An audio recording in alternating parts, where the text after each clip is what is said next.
Welcome to the channel. If you don't know what I do here, this is part of a series where I read people's stories out who've been shunned by religious family members.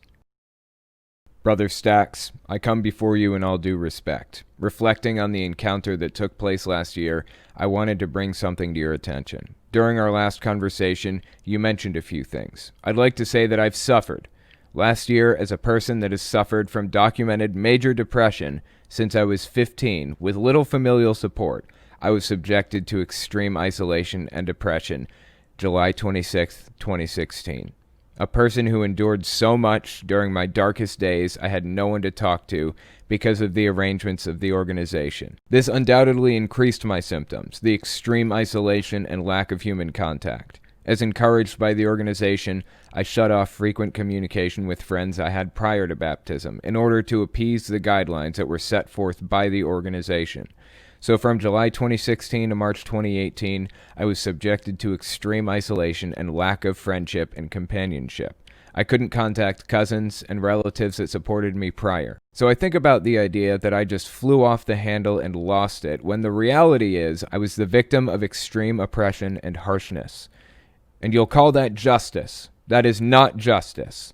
I had to be humiliated each day by attending congregation meetings feeling like an outcast. But yet, I humbled myself and continued to attend for a time.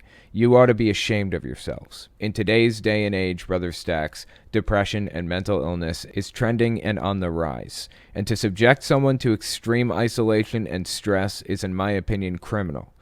What I did was a result of my extreme frustration and oppression. I don't really know what else to say.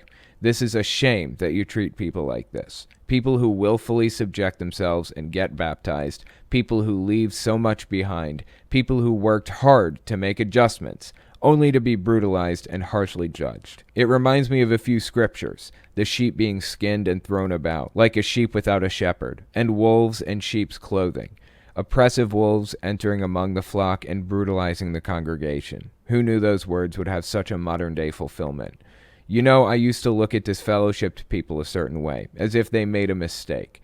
But it wasn't until I went through it myself that I realized what a terrible, unloving arrangement that is. These people risk it all to join the organization. Their reputation, their livelihood. I gave up lucrative football and academic opportunities to join the organization. Not that I'm patting myself on the back. I did so willfully. But to be met with such rejection and oppression is disappointing and upsetting. I've gone months without talking to anybody close to me. That's sad, Brother Stacks. Nobody should be subjected to that type of harshness. It's ridiculous. I'll be real with you, saying what you're doing is a recipe for suicide. You are a shame, man. Tremendously.